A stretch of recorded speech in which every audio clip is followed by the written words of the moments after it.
Bem-vindos todos novamente à nossa aula virtual.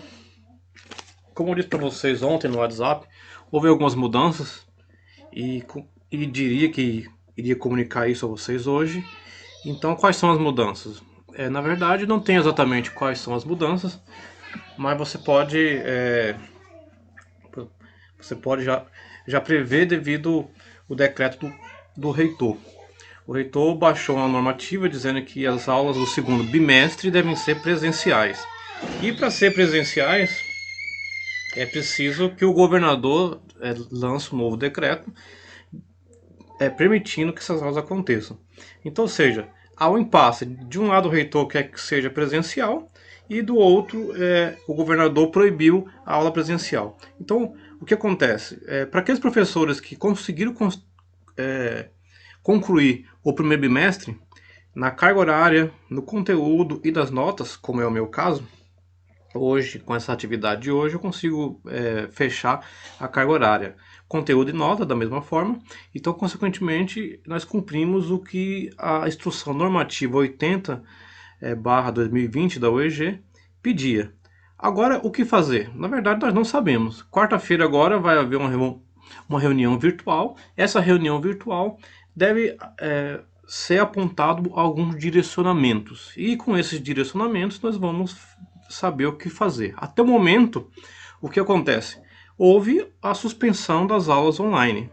Eu disse ontem lá para o pessoal, creio que alguns professores também já devem ter adiantado, porque para a próxima segunda-feira e para a próxima terça-feira, que é quando eu trabalho, até então estão as aulas interrompidas até a segunda ordem. Pode ser que haja a necessidade de uma retomada. Então, ou seja, o que fazer? Bom, para hoje, como pedi para vocês, ler o texto da Maria Auxiliadora Schmidt, discutimos aí a formação do professor de História e o cotidiano de sala de aula, uma temática que nós vamos discutindo ao longo do bimestre, desde o primeiro texto até hoje. Nós estamos basicamente discutindo as dificuldades que é ensinar História e os meios para que essa dificuldade seja amenizada. Por outro lado, vou direcionar uma atividade para vocês, que vai ser um PBO. Esse PBO faz parte desse cumprimento da carga horária, que vocês vão fazer e vão me entregar assim que retornarmos, seja em aula presencial lá na UEG, ou seja em aula online aqui na internet. Mas essa será a atividade. Agora mesmo eu mostro para vocês qual é o texto. E sobre as nossas aulas, então, vamos aguardar. Terça-feira que vem, assim como as outras terça-feiras, até o momento não temos aula, será interrompida, pelo menos a minha aula. Para quem entrou agora, os professores que entraram recentemente, eles ainda não conseguiram cumprir carga horária, conteúdo ou mesmo nota. Então pode ser que esses professores irão usar as aulas dos professores que já concluíram, como é o meu caso, para poder conseguir adiantar, porque eles têm o prazo até o dia 30 agora, o dia 30 de maio, para fazer isso. Após o 30 de maio, como diz a vocês, vigora o decreto do reitor que pede a aula presencial. Então, como alguns terminaram, outros não, vai se cedendo o horário da aula para que esses professores possam trabalhar as suas atividades, para aqueles que ainda não concluíram.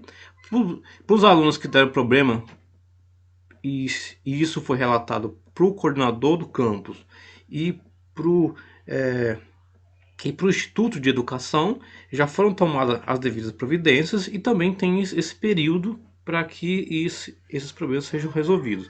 Outros mais não continua na mesma lógica. Bom, como vocês devem ter percebido, lá nós estamos hoje e com o PBO tendo metade da carga horária, que é exigida conforme a instrução normativa. O conteúdo foi lançado, as notas foram lançadas. Para o que nós temos, na minha opinião, obviamente que em sala de aula talvez não tivesse esse resultado, mas para o que nós temos aqui de debate online, para discussões online, tentando abarcar o maior número de alunos, e vocês viram que mesmo usando o recurso de postar a aula, de deixar aberto a lógica dos comentários lá no YouTube, de usar o WhatsApp, que geralmente funciona com dados móveis, ainda tivemos diversos problemas.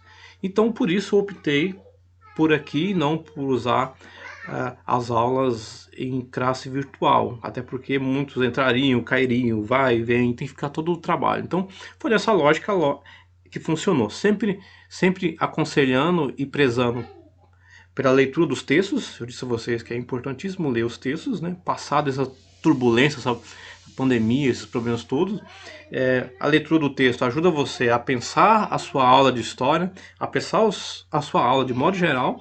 Então, com isso, a ler o texto é importantíssimo. Bom, feito esse pequeno esclarecimento, lá no WhatsApp nós teremos mais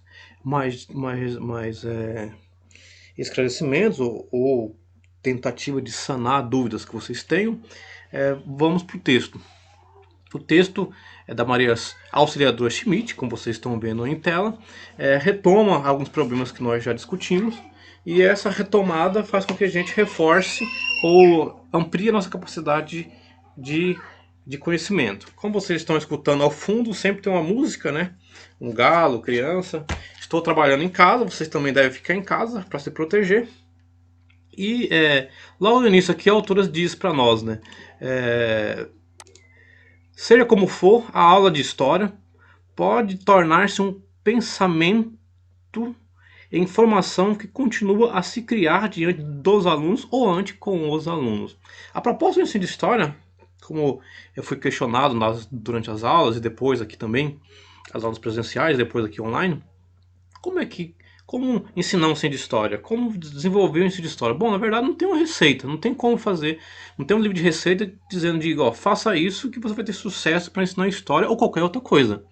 Na verdade, nós temos embates, nós temos dilaceramentos, mas é importante que gerações mais experientes ensinem gerações mais novas, para que essas gerações entrem no mundo, ou já dentro do mundo, né, consigam enfrentar as suas dificuldades com maior tranquilidade. Dificuldade sempre vai haver, problema sempre vai haver. O que nós temos que fazer? Tentar enfrentar elas com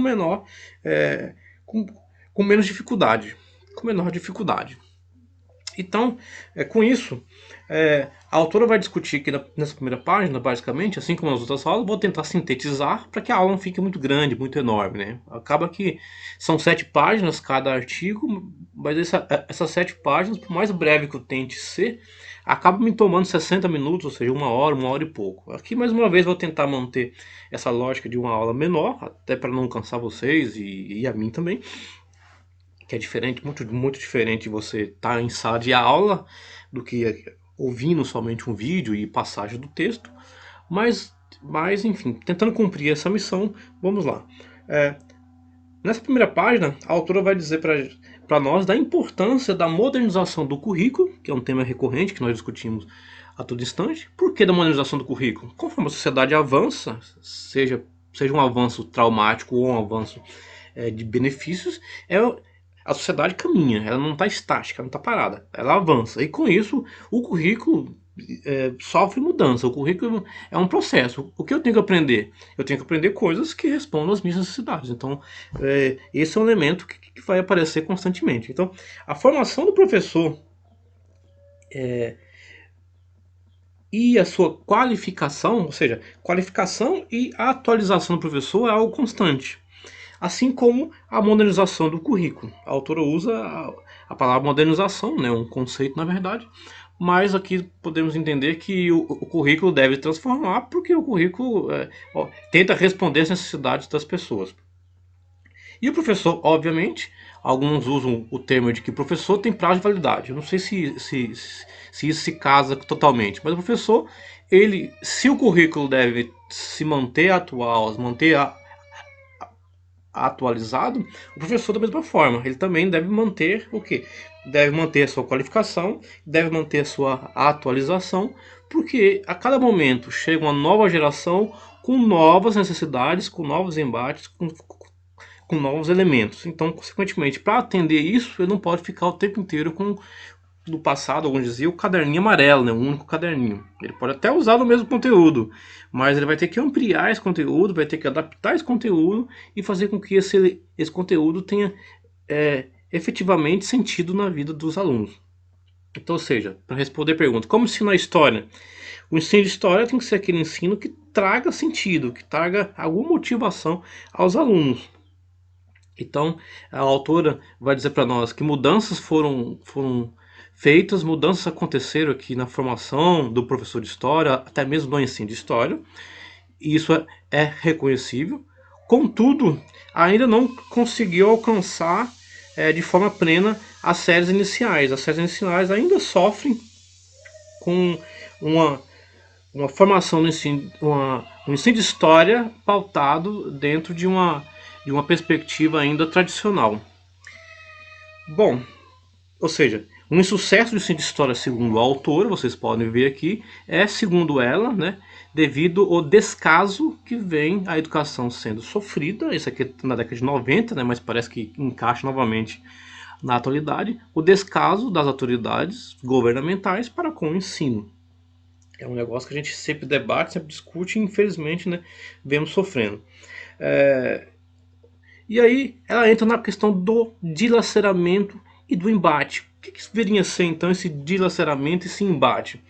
Veja que o professor de história, e vocês também do curso de educação, da pedagogia, não tem somente uma formação em educação ou só em história. Ela engloba o quê? As ciências humanas, como a filosofia, as ciências sociais, a psicologia, no caso da educação, e outras mais. Ou seja, a nossa formação ela é uma formação que não é somente restrita, não é técnica. Ela é muito maior, ela é, ela é filosófica por um lado, ela é técnica por outro sim, mas didático-pedagógica, e também ela é uma questão de transformação do indivíduo.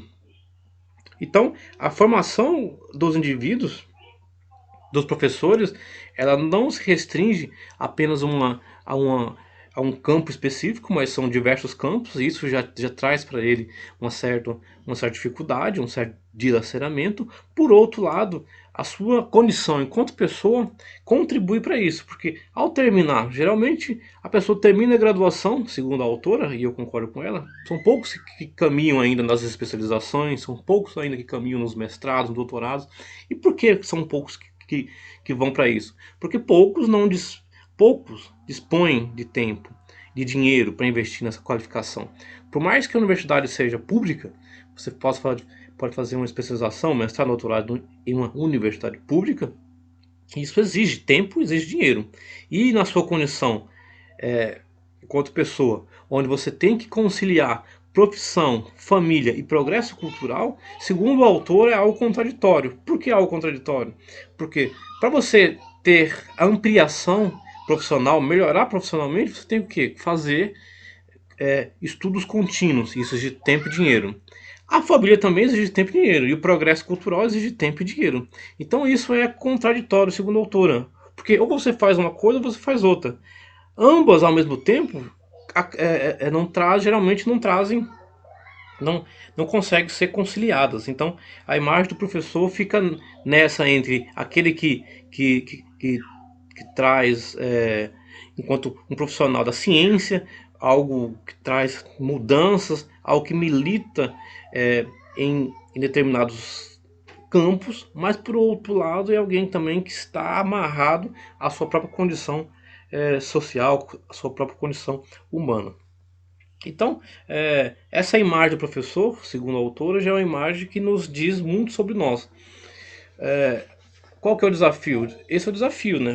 Olha só para você ver. Ao mesmo tempo que tem que modernizar currículo e qualificar e atualizar o professor, ele também tem que conseguir sobreviver, manter sua subsistência, manter a sua subsistência enquanto pessoa, a sua existência enquanto indivíduo. Então ele está no âmbito profissional, ele está no âmbito familiar e também na sua própria condição intelectual. Sem progressão cultural, sem investimento no campo cultural, o professor dificilmente consegue abarcar tanto as mudanças que há no currículo, quanto se qualificar ou atualizar. Então, ensinar é, antes de mais nada, fabricar algo artesanalmente.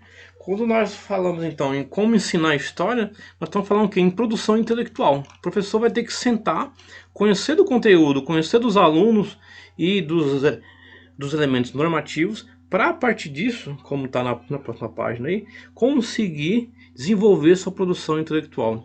A aula não é algo pronto e acabado. A aula é algo que você cria, é algo que você desenvolve.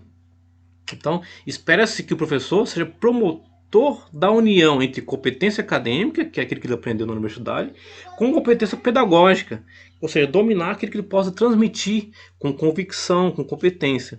Então, a sua autoridade vai residir basicamente na sua capacidade de estabelecer uma comunicação individual com o aluno, levando a ter intimidade, no nosso caso, com certo aspecto do passado e quem sabe com certo com determinados aspectos do presente.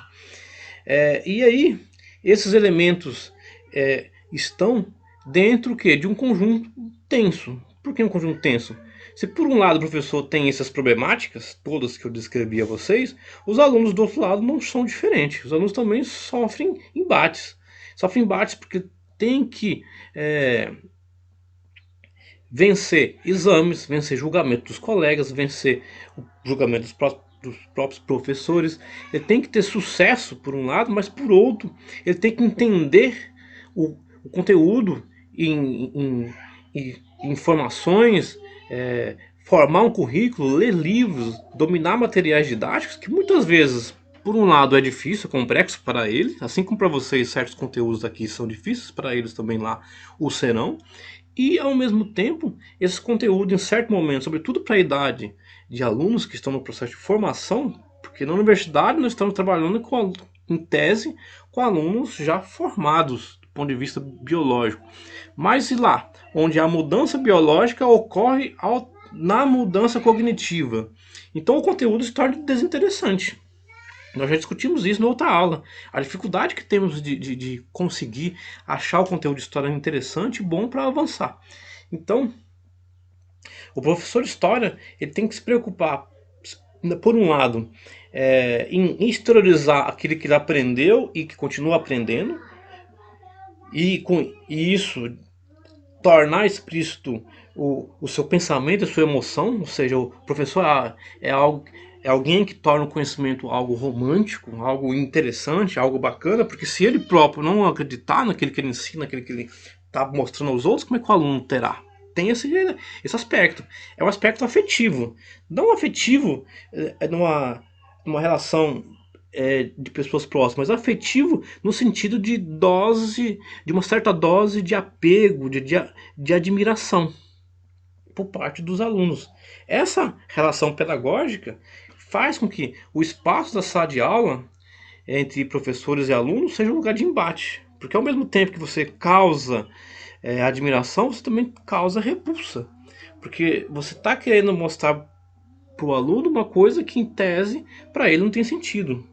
E alguns entenderão isso e vão tomar a sua proposição e vão achar interessante, para outros não. Vai ser algo extremamente difícil, complexo, e vai criar essa empatia. A sala de aula é um lugar onde se realiza o espetáculo, cheio de vida, de sobressaltos. Cada aula é uma aula.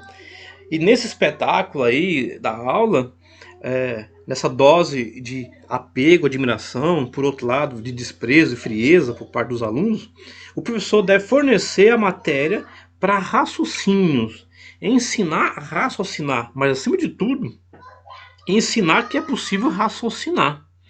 E aí, esse aspecto de ensinar que o aluno pode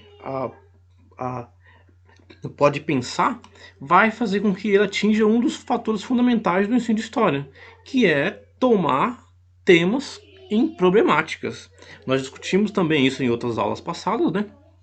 Então, quando você ensina o aluno a saber fazer bem, a lançar os germes históricos, a se responsabilizar pelo reconhecimento, assim como a captar e valorizar a diversidade de pontos de vista, você vai ensinar o aluno o quê? A levantar problemas, a reintegrar esses problemas dentro de um conjunto vasto de outros problemas e procurar transformar a cada aula de história um tema. Por isso que para além dos conteúdos tradicionais, como já disse em aula passada, nós também optamos pelas temáticas, porque junto ao conteúdo tradicional, aquele conteúdo que nós discutimos no texto anterior, que preza pela história da civilização, das grandes histórias dos grandes homens, sobretudo numa matriz europeia, capitalista, e de relações de poder, de formação para o mercado, nós, professores de história, para tentar amenizar ou vencer isso, a gente traz para dentro da sala de aula conteúdos ou temas que mostram para o aluno, primeiro, que conteúdo não é mercadoria, você não pode comprar simplesmente. Você pode, com dinheiro, ter um conteúdo, um conhecimento de melhor qualidade, mas você não compra somente, não é algo que você compra, você tem que passar por ele.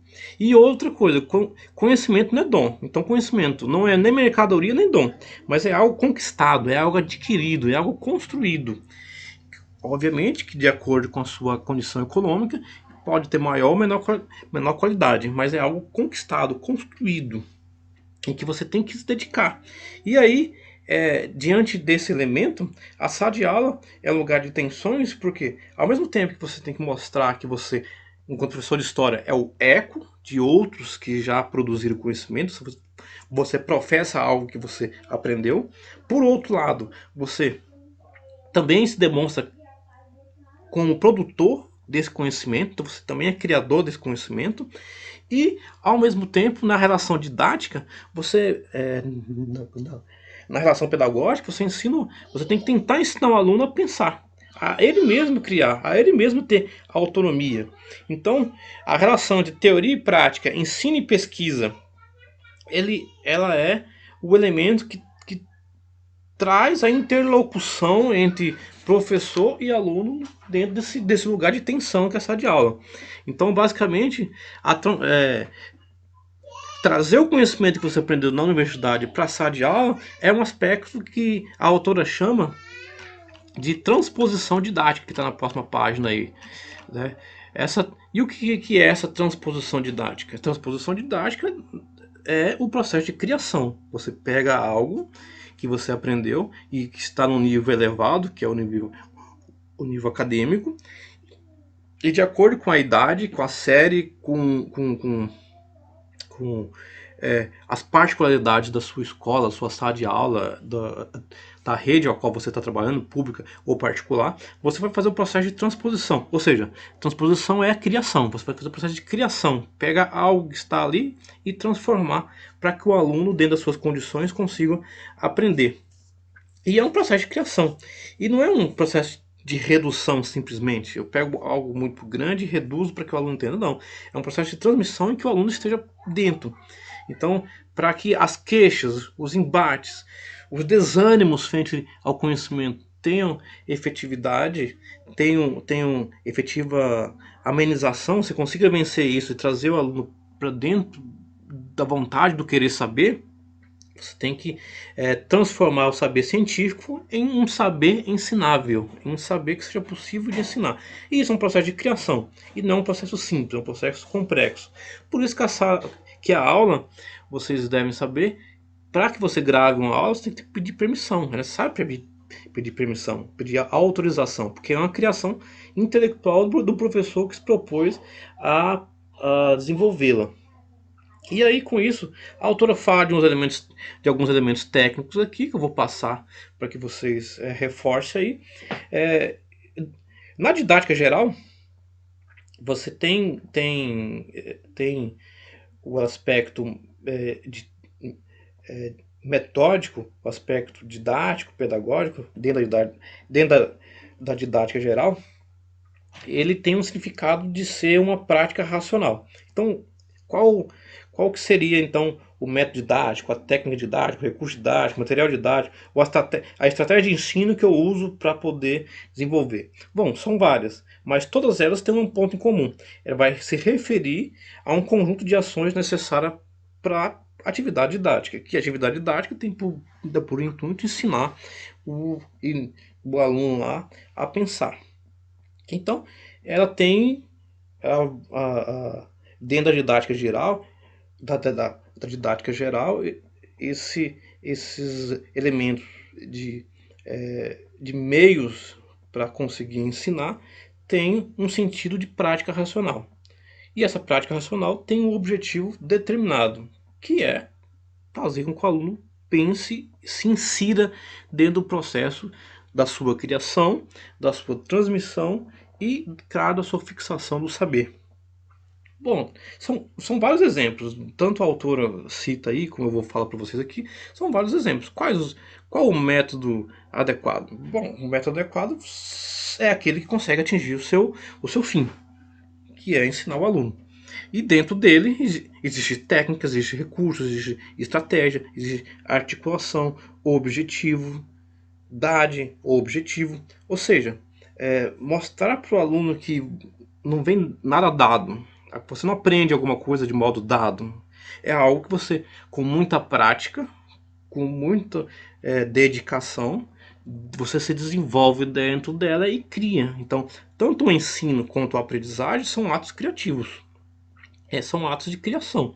E aí, dentro desse ato de criação, você tem, para citar um que a autora cita aí, que vocês estudaram lá na aula de teorias pedagógicas, né? Por exemplo, a técnica de Freinet, que é basicamente pensada numa forma de aprendizagem em que haja cooperação, comunicação, documentação e afetividade. Ou seja, o que seria a cooperação para o Freinet? Seria a construção social do conhecimento. Então, o conhecimento se faz de modo isolado, se faz em conjunto.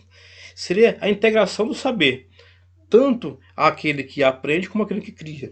Seria o registro daquilo que é construído. Então, tudo que você faz no seu dia a dia deve ser registrado como forma de quê? De síntese, como forma de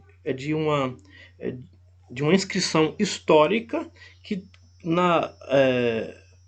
para que a memória seja ativada, você consulta ele. Então, por isso que você planeja, faz o seu plano de aula, consulta o livro didático, aplica e faz as atividades avaliativas. Isso é uma forma de registro, que também contribui para a fixação do conteúdo. E a afetividade, que é a ligação entre pessoas e objetos do conhecimento. A afetividade não é só entre o professor e o aluno, é algo da empatia. Mas o fator fundamental aqui da afetividade para o Freinet, segundo ele, é do conhecimento. É a das pessoas que no seu ensinar, no seu aprender, tem contato com o objeto e transforma isso em conhecimento.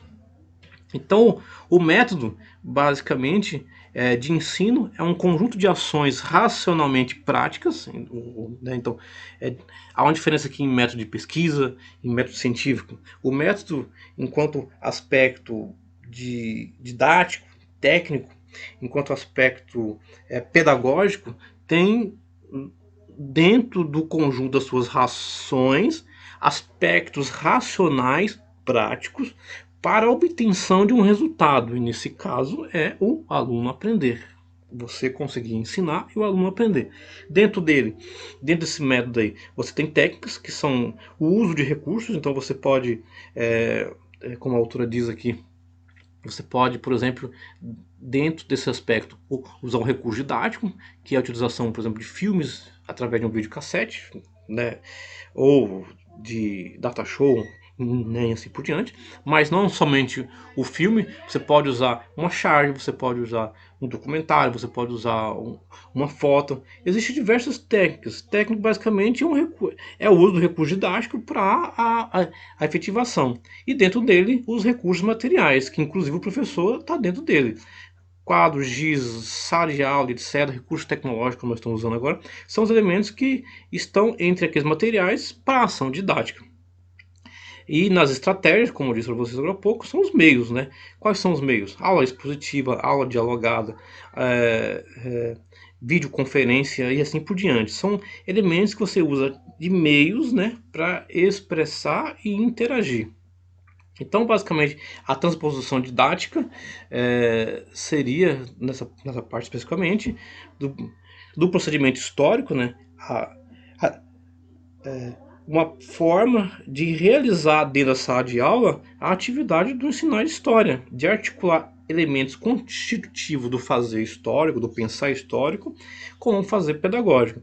Assim, O objetivo do ensino de história é fazer com que o conhecimento histórico seja ensinado de tal forma que dê ao aluno condições de participar do processo do fazer, do construir a própria história.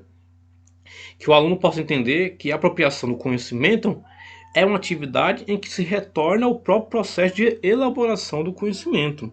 Então veja bem, o professor de história é aquele que ao mesmo tempo cria uma imagem mágica, encantadora, ele também desnaturaliza muita coisa. Por quê? Porque você tem que entender que o conhecimento não é algo que surgiu do nada, um estalar de dedos.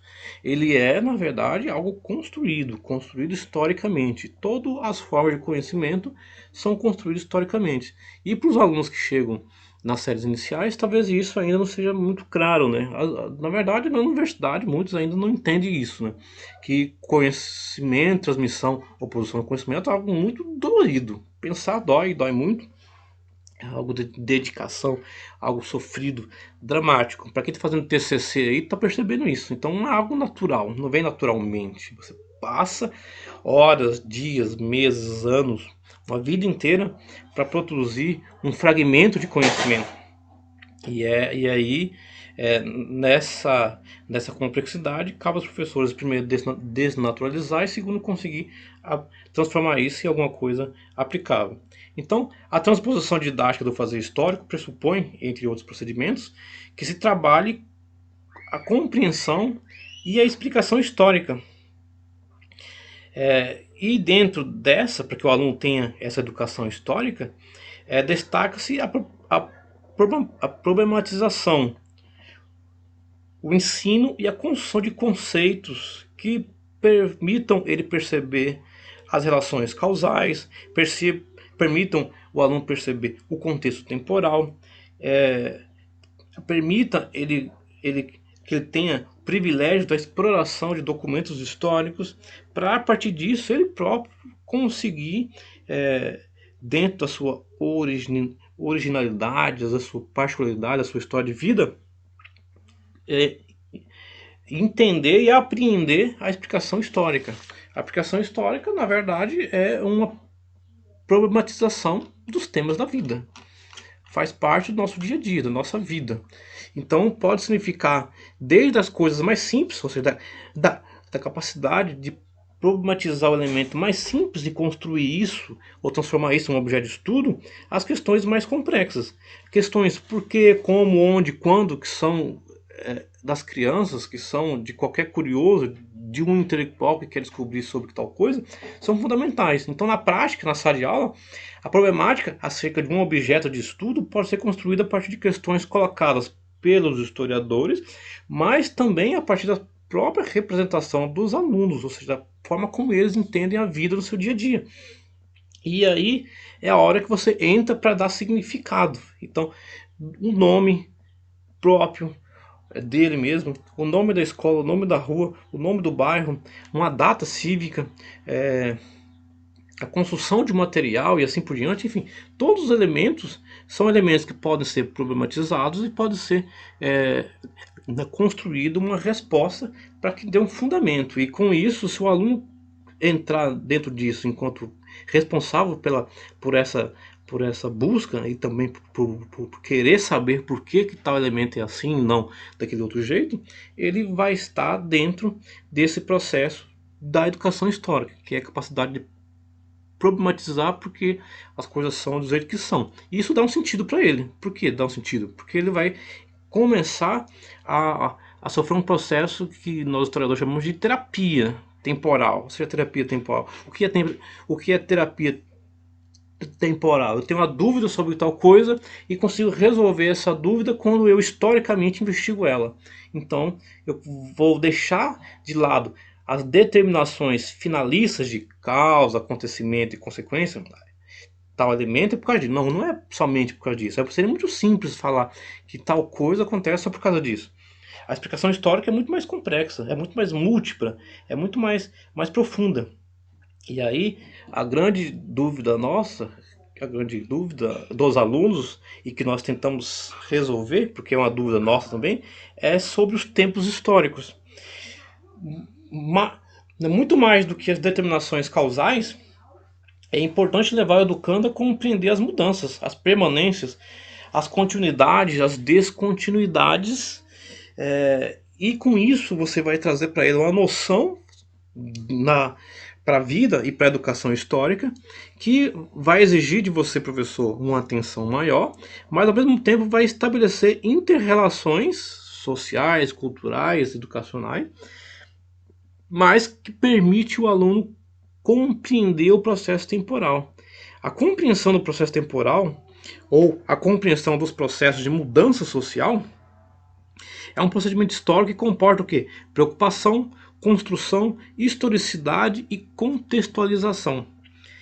E com isso, quando você trabalhar temas específicos ou conceitos específicos, a exemplo da autora aí, então vou trabalhar o Renascimento, vou trabalhar o humanismo, vou trabalhar o totalitarismo, vou trabalhar uma história X, seja ela qual for, de acordo com o nível e com a idade da criança ou do adulto. Eu vou me preocupar basicamente com a reconstrução do passado, é, com os caracteres ou com as características essenciais do tempo dentro da sua sucessão, duração e simultaneidade.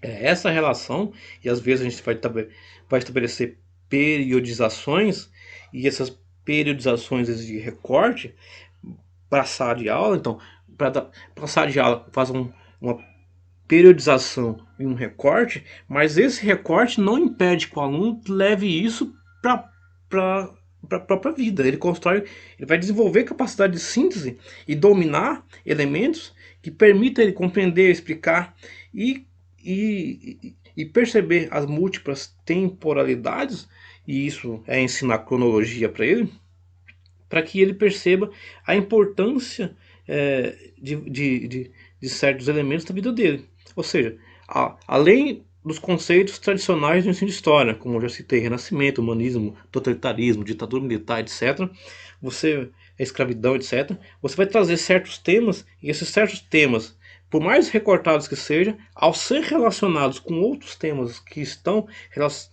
diretamente interligados com a vida do aluno, ele vai perceber a importância dele ser um sujeito receptor e construtor do conhecimento, além de fazer parte da própria história, do próprio conhecimento. E nesse caminho, já indo para o final aí, eu, é, é, import, é importante que para nós, professores, sendo não professores de história, sendo não historiadores, o uso de documentos. Como disse mais uma vez, o uso escolar do documento é um fator importante, porque o documento faz com que haja a exemplificação, a descrição e torne, na verdade, o documento torna inteligível aquilo que o professor fala. Então, quando o professor fala sobre algo, como é que isso vai se tornar inteligível para o aluno, segundo a autora? A partir da própria verificação do aluno, do dado material, ou seja, do documento. O documento não entra como prova de verdade, mas entra como elemento ilustrativo daquilo que você está dizendo. Já falei isso uma vez, reforço novamente. Então, o que eu devo trabalhar? Bom, aquilo que você tem em mão. Seja para afirmar, para fazer analogia, para contestar, para estabelecer uma relação dialética ou outras, o documento que você tem em mão, o livro didático, o recurso didático, a apostila, o filme, a música, é recurso que você tem. Então, dentro dele, você pode acrescentar outra coisa, um pequeno poema, uma pequena frase, uma pequena passagem, um documento, um acontecimento do dia a dia que está em todos os jornais. Eles servem para introduzir um aluno no método histórico. O que é o método histórico? Basicamente, o método de compreender que as coisas não se dão do nada, elas têm uma materialidade. Então, para nós historiadores, a história só se faz com documentos. A partir da documentação, aí eu vou comprovar minha argumentação e desenvolver meu raciocínio, minha ideia, minha tese. O mesmo se dá em sala de aula, a partir do meu material, a partir da minha do elemento empírico pragmático, ou seja, a partir do livro didático. Se eu tenho só o livro didático, mas eu posso também imprimir um negócio, posso levar um xerox, né, dentro, obviamente, dos recursos da escola, etc. Levar um elemento que contribua. A partir desses pequenos exercícios, por mais que pareçam ser simplistas, você consegue o quê? Avançar em outros caminhos e vencer outros e vencer essa certa repulsa com o ensino de história. Ou seja, o documento como elemento que do fazer histórico permite ao próprio aluno desenvolver o espírito crítico, reduzir a intervenção dos professores e diminuir a distância entre a história que se ensina e a história que se escreve. Então eu escrevo a partir disso. E é de toda a profissão. O jornalista, por mais que a Constituição o proteja e permita que ele fale sobre algo e não apresente a prova, ele precisa de prova. Pelo menos um trabalho jornalístico sério. Ele vai falar, vai noticiar sobre tal coisa a partir de uma fonte. Seja ela uma fonte testemunhal, onde a pessoa dá sua entrevista, seja ela uma fonte documental, onde o jornalista vai lá e visita. Enfim, ele precisa de uma fonte, né? Ele precisa de um elemento material. Não é diferente da nossa área. Na pedagogia não é diferente, na história não é diferente. Nós precisamos de materialidade para poder afirmar sobre as coisas. Então, com a mudança na forma de ver a documentação, como vocês leram na página aí, você percebe que todo discurso produzido com intenção de transmitir alguma mensagem pode ser um documento. E com isso, nós passamos agora a levar isso para a sala de aula, porque isso permite que você desenvolva a sua aula, por um lado, e por outro, o próprio aluno consiga também desenvolver a sua capacidade intelectiva e investigativa dele mesmo pesquisar. Na maior parte dos casos, eu vou dizer, me parece que é isso, mas na maior parte dos casos, quando você põe um problema e pede para que alguém tente solucionar esse problema, nesse caso os alunos, essa curiosidade, essa vontade, esse desafio aí tem resultados. Bom, e por que disso? Porque nós, no século XX, mas também agora no século XXI, nós estamos afogados de informações, mas sedentos de conhecimento. Sedentos de conhecimento.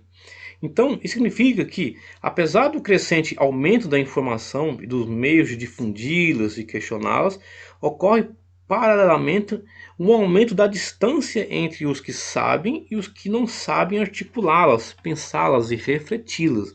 Por isso que ensinar os alunos a separar informações verdadeiras, informações simples, informações complexas de conhecimento produzido, elaborado, é tão importante. Porque afinal de contas, se a escola não fizer isso, se a universidade não fizer isso, quem vai fazer? Quem é o responsável por formar essa consciência educacional pedagógica, mas no nosso caso aqui, essa consciência histórica que permita ele separar uma coisa do que é falso do verdadeiro ou daquilo que mais se aproxima do verdadeiro. Então é preciso ensinar o aluno a articular, a pensar, a refletir sobre os elementos que estão na vida dele. Talvez é uma ansiedade não só dele, de nós todos. O que é de fato a informação? Então vou ter que assistir mais de um jornal para tirar uma síntese dele. Vou ter que ler mais de uma reportagem, mais de um veículo de comunicação para a partir disso entender. Essa é o ponto principal. Que cada jornal, cada reportagem, com as suas vertentes, com as suas matrizes ideológicas, com suas ligações políticas, com suas formas de ver o mundo e com os seus aspectos econômicos, noticie de uma forma, porque tem a intenção que o receptor veja desse jeito, mas na verdade o que está em jogo é tal elemento, a essência está lá por trás. Então, essa relação aí é importante, porque faz com que as novas tecnologias da informação, como a imprensa, televisão, vídeo, computador e outros mais, sejam ao mesmo tempo incorporados na escola, né? Ao mesmo tempo que começam a fazer parte, sejam incorporados e tenham um certo sentido, uma certa ligação, eles também passem a ter um significado de aprendizagem e de ensino, né? Se por um lado a tecnologia nos causa medo, por outro lado é um meio que deve auxiliar-nos a estudar, a ensinar. Veja nós mesmo aqui na UEG. após essa pandemia, quantas coisas nós tivemos que mudar? Até então, a aula presencial. Mudou muita coisa? Não muito, ainda continua. A relação é de que o professor traz orientações, o aluno lê, levanta questionamentos, há um debate, um esclarecimento, uma explicação, para que a partir disso haja compreensão, percepção do que é discutido, debatido e tratado do conteúdo, da fonte lá, e com isso você consiga adquirir, criar o conhecimento. Veja que é o mesmo processo. Não é diferente, você vai criar, você vai participar da construção do conhecimento, adquirir esse conhecimento e ser construtor, participante desse conhecimento. Aí é nesse momento que você tem maior empolgação. Mudou muito? Não mudou. Mudou que nós estamos usando recurso tecnológico para mediação pedagógica. Cada professor da sua forma, alguns preferem falar para o aluno e tal, outros escrevem, outros gravam um vídeo e deixam para que o aluno assista mais de uma vez, outros encaminham atividades, enfim, cada professor escolhe uma estratégia, né? Mas dentro dessa estratégia, há um objetivo comum, que é fazer com que o aluno compreenda, aprenda aquele conteúdo e, consequentemente, quando ele for, no caso nosso aqui da licenciatura, quando ele for para a sala de aula, consiga fazer a transposição do que ele aprendeu com aquilo que ele tem que ensinar lá. Então, isso que eu falei agora há pouco aí, sobre a necessidade de você conseguir articular os saberes, pensar os saberes, refletir sobre eles, é fundamental para a sua vida profissional, para a sua vida particular e para o seu ofício, né, enquanto alguém que professa um conhecimento para alguém. Bom, dito isso aí, a inovação tecnológica é sempre um processo, então nós estamos vivendo um processo aí de mudança do processo de ensino-aprendizagem, mas não muda sua essência, que é alguém com maior experiência contribuir com alguém com menor experiência. E para que isso seja efetivo, a gente tem que tentar fazer com que os educandos possam adquirir a capacidade deles mesmos realizar análises, inferências, interpretações acerca da sociedade atual. Além do olhar para si e ao redor com os olhares históricos, resgatando sobretudo o conjunto das lutas, os anseios, as frustrações, os sonhos, a vida cotidiana de cada um no presente e no passado, é importante o que? Esse desafio de que o conhecimento sirva à vida. Se o conhecimento não serve à vida, não serve para nada. Então, a história que nós devemos ensinar para que tenha maior sucesso, menos repulsa, é aquela que provavelmente consegue atingir a vida do aluno, do educando. Então, tem professores que terão mais sucesso, outros menos, outros até infelizmente irão fracassar, mas é a partir daquilo que o aluno, que você pode levantar de questões, aquilo que o aluno traz também de questões, conciliadas, relacionadas, é que você vai conseguir dar maior sentido. Então, quando você consegue juntar o conhecimento que você tem aqui com o conhecimento da vida aí, é que você começa a se sentir fustigado, né? A ter curiosidade de levantar as questões e ir atrás de respostas. O conteúdo da história é sempre relacional. Então, um fator que vocês devem entender é que ensinar história é sempre estabelecer uma relação, uma ação, na verdade. Então, ensinar história é sempre estabelecer uma ação relacional. Conteúdo com aprendizagem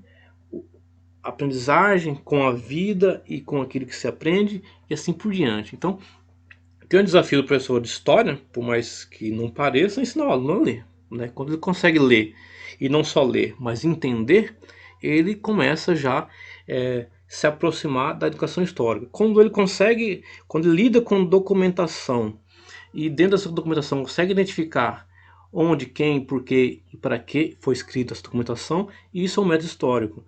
Por sua vez, pensar historicamente é problematizar não só a documentação, os temas e aquilo que está no dia a dia, mas a si mesmo e aos outros. E essa relação de questionar, de problematizar a si mesmo e aos outros. É um elemento, como eu disse a vocês, quase que uma terapia, onde coisas que eu não tenho dúvidas sobre mim ou sobre os outros serão respondidas, serão esclarecidas.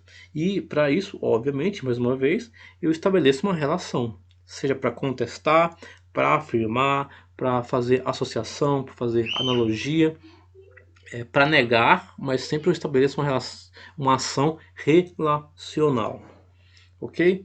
Então, para nossa aula aqui no YouTube é isso. Vamos lá para o WhatsApp, que aí eu esclareço para vocês alguma coisa a mais, algum debate a mais que vocês queiram saber.